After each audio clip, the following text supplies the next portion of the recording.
12 के छात्र हैं, आपका इस साइकोलॉजी का पेपर है तो लेकर आ चुके हैं बिल्कुल इसका रियल प्रश्न पत्र। ठीक है, इस वीडियो में वायरल रियल प्रश्न पत्र करवाने वाले हैं, तो चलिए अंतिम तक बने रहिएगा।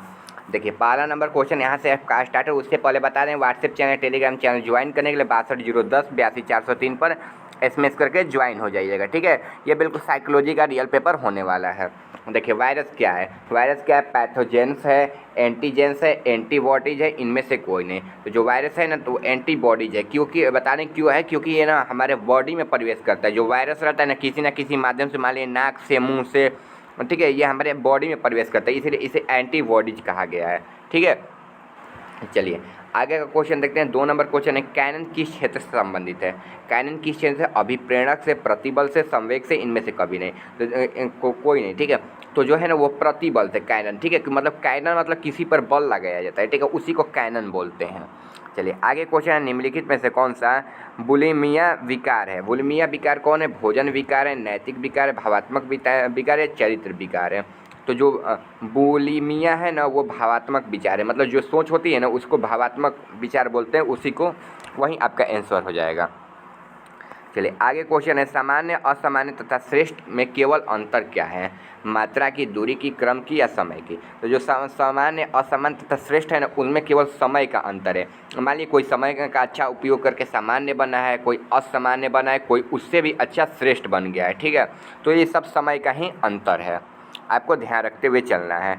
डाउन संलक्षण एक प्रकार का रोग है। कैसा है? ग्रंथिक रोग है, दुर्भिति रोग है, पेट की बीमारी है, मानसिक दुर्बलता है। तो क्या है? तो मानसिक दुर्बलता है। मतलब जो आपको दिमागी सोच है ना, वही कमज़ोर हो जाती है। जो माइंड है उसी का सोच थोड़ा सा कमज़ोर हो जाता है। चलिए आगे क्वेश्चन है, यहाँ पर 6 नंबर क्वेश्चन है। 16 नंबर टाइप हो गया है, टाइप करते टाइम। ठीक है, क्योंकि PDF अच्छे फॉर्म में नहीं आता।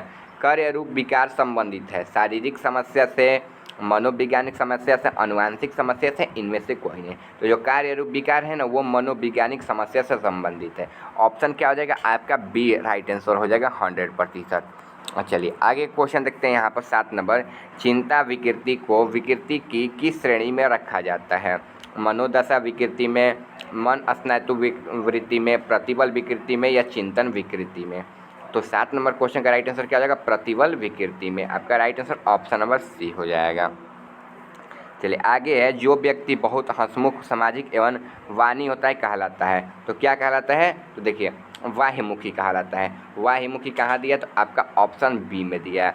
बी आपका राइट आंसर हो जाएगा। अगर आप लोग अभी तक बच्चों चैनल को सब्सक्राइब नहीं किए, चैनल को सब्सक्राइब कर लेना। और निम्नलिखित में से कौन सी पक्षपी प्रविधि है? कौन सी है? TAT है, वाउ डिजाइन प्रशिक्षण है, समायोजन इन्वेटी है या सामान्य विद्युत परीक्षण है। तो राइट आंसर क्या हो जाएगा? समायोजन इंटरवेटी है। ऑप्शन क्या हो जाएगा? सी हो जाएगा। चलिए आगे क्वेश्चन है, तगड़ा व्यक्ति को क्या कहा जाता है? सी व्यक्ति, AH व्यक्ति, डी व्यक्ति या इनमें से कोई नहीं। तो तगड़ा व्यक्ति को क्या कहा जाता है? तो H व्यक्ति कहा जाता है। ठीक है, मतलब हेल्दी व्यक्ति। ठीक है, HEALTHY। ठीक है, यहाँ पर L है ये। ठीक है, L है, THY, हेल्दी मैन बोला जाता है। ठीक है, H व्यक्ति बोला जाता है। H व्यक्ति मतलब ऑप्शन बी हो जाएगा। उसको हेल्दी बोला जाता है, मोटा नहीं बोला जाता है। ठीक है, आपको ध्यान रखते हुए चलना है। प्रेक्षक जब स्वयं प्रेक्षक का एक हिस्सा होता है तो उसे कहा जाता है सहभागी प्रेक्षक, साक्षात्कार, सहभागी प्रेक्षण या स्वाभाविक प्रेक्षण। तो क्या कहा जाता है? सहभागी प्रेक्षण मतलब खुद वो उसमें भाग लिया है ना, सहभाग ले लिया है। ठीक है, मतलब भाग किया है। हंस श्लेय किस क्षेत्र से संबंधित है? अभिप्रेरक से, तनाव से, संवेग से, इनमें से कोई नहीं। तो किससे? तो अभिप्रेरक से है। अभिप्रेरक ऑप्शन क्या हो जाएगा? ए आपका राइट आंसर हो जाएगा। एक क्वेश्चन है, निम्नांकित में से कौन सा मनोवैज्ञानिक दबाव का स्रोत नहीं है? तो कौन नहीं है? तो कुंठा है, सामाजिक दबाव है, दबदब है या फिर अधिक घातक घटनाएं हैं। तो क्या हो जाएगा? सामाजिक दबाव। ऑप्शन क्या हो जाएगा? सी आपका राइट आंसर हो जाएगा। चलिए आगे है, लक्ष्य प्राप्ति में बाधा और आवश्यकताओं एवं अभिप्रेरकों के अवरुद्ध होने उत्पन्न होता है। तो क्या होता है? तो आंतरिक दबाव होता है। ठीक है, ऑप्शन क्या हो जाएगा? सी हो जाएगा। चलिए आगे है, उत्पीड़न भ्रमाशक्ति एक लक्षण है। तो कैसका है? तो मनोविदिलता का है। ऑप्शन क्या हो जाएगा? बी हो जाएगा। और देखिए, यहाँ तक आपका आधा क्वेश्चन करा दिए हैं। आशा करता हूँ आप लोग चैनल को सब्सक्राइब कर लिए होंगे और वीडियो को भी लाइक कर दिए होंगे। कार्ल रोजर्स द्वारा किस चिकित्सा का प्रतिपादन हुआ था? मनोज्ञात्मक चिकित्सा का, व्यवहार चिकित्सा का, क्वांटम केंद्रित चिकित्सा का। तो क्या हो जाएगा? व्यवहार चिकित्सा। क्या कहाँ दिया? ऑप्शन बी में दिया है। ऑप्शन बी आपका राइट आंसर हो जाएगा। चलिए आगे क्वेश्चन की ओर बढ़ते हैं। 17 नंबर क्वेश्चन है, व्यवहार चिकित्सा किस सिद्धांत पर आधारित है? व्यवहार चिकित्सा जो है ना वो किस सिद्धांत पर आधारित है? तो अभिप्रेरक के सिद्धांत पर है। ठीक है, ऑप्शन क्या हो जाएगा? बी हो जाएगा। श्वसन अभ्यास को योग में क्या कहा जाता है? ध्यान कहा जाता है, आसन कहा जाता है, प्राणायाम कहा जाता है, या फिर इनमें से कोई है? तो जो श्वसन है ना उसको क्या कहा जाता है? तो ध्यान कहा जाता है। ठीक है, ध्यान लगाते हैं। ठीक है, श्वसन में। ठीक है, प्राणायाम अलग चीज़ हो गया, आसन अलग चीज़ हो गया, लेकिन इसको ध्यान बोलेंगे। मतलब ध्यान केंद्रित करके ही श्वसन किया जाता है। क्रमबद्ध संवेदीकरण किस चिकित्सा विधि में उपयोग किया जाता है? तो लोगो चिकित्सा में। ऑप्शन क्या हो जाएगा? बी हो जाएगा। चलिए आगे क्वेश्चन है, मनोचिकित्सा का उद्देश्य क्या है? रचनात्मक संयोजन है, विन्यासात्मक संयोजन है, जीवन की शैली में सुधार में सहायता करना है। तो क्या हो जाएगा? विन्यासात्मक संयोजन है और जीवन की शैली में सुधार करना है। ठीक है, ऑप्शन क्या हो जाएगा? ए और सी हो जाएगा। ठीक है, रचनात्मक संयोजन और जीवन शैली के सुधार करने में सहायता करना, ये हो जाएगा।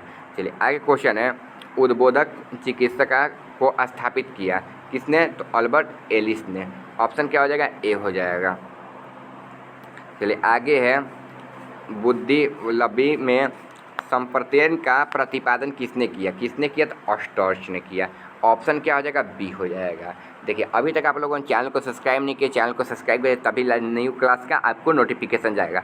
और देखिए हमारे चैनल पर बिहार बोर्ड 2025 का भी तैयारी फ्री में करवाया जाता है। आप लोग एक बार जरूर चैनल को सब्सक्राइब कर लीजिएगा और व्हाट्सएप चैनल जरूर ज्वाइन कर लीजिएगा इस नंबर पर SMS करके। ठीक है, आपको लाइफ टाइम फ्री PDF मिलेगा। किसने बुद्धि को सर्वम क्षमता कहा है? तो किसने कहा है? तो टीचर ने कहा है। ऑप्शन क्या हो जाएगा? सी हो जाएगा। चलिए आगे है, विबुद्धि में एक कारक सिद्धांत के प्रतिपादक निम्न में से कौन है? तो निम्न में से कौन है? तो चार्ल्स स्पीयरमैन है। ऑप्शन क्या हो जाएगा? बी हो जाएगा। आगे है, जिन व्यक्तियों की विबुद्धि लब्धि 80 से 89 के बीच होती है उन्हें क्या कहते हैं? तो क्या कहते हैं? तो प्रतिभाशाली कहते हैं। प्रतिभाशाली कहते हैं। ऑप्शन क्या हो जाएगा? ए हो जाएगा। आगे क्वेश्चन है, किस वर्ष बुद्धि में पास मॉडल विकास हुआ था? तो 1994 में। ऑप्शन बी हो जाएगा। बुद्धि में आत्ममृत चिंतन की योग के रूप में किसने परिभाषित किया था? तो किसने किया था? तो वकिंगम ने किया था। ऑप्शन क्या हो जाएगा? बी हो जाएगा। चलिए 28 नंबर है, निम्न में से कौन सा शाब्दिक परीक्षण नहीं है? तो शाब्दिक परीक्षण कौन नहीं है? तो देखिए पास लैंगिक परीक्षण है हो जाएगा, और ये बाउक डिजाइन परीक्षण हो जाएगा। ऑप्शन क्या हो जाएगा? डी हो जाएगा। चलिए आगे क्वेश्चन है, मनोविज्ञान की शाखा में मानव पर्यावरण संबंध का अध्ययन किया जाता है इसमें? तो सामाजिक मनोविज्ञान। ऑप्शन क्या हो जाएगा? ए हो जाएगा। भीड़ का व्यवहार है, भीड़ का व्यवहार कैसा है? तो तर्कपूर्ण है। ऑप्शन क्या हो जाएगा? सी हो जाएगा। देखिए क्योंकि विवेकपूर्ण तो होगा नहीं जो भीड़ होगा, अविवेकपूर्ण भी विवेक ही नहीं होगा। ठीक है, तर्क, वो सब तर्क करेंगे, आपसे वार्तालाप करेंगे, मतलब थोड़ा सा टेढ़ा टाइप बोलेंगे। ठीक है, देखिए 30 में 30 क्वेश्चन करा दिए हैं आपको। ठीक है, और 30 में से किन्हीं 25 का ही उत्तर देना है। तो चैनल को सब्सक्राइब कर लीजिएगा, वीडियो को लाइक कर दीजिएगा। ठीक है, और नया लाइव क्लास ज्वाइन कर लीजिएगा। और आपका सभी पेपर हम डाल दिए हैं, चैनल पर जाकर चेकआउट कर सकते हैं।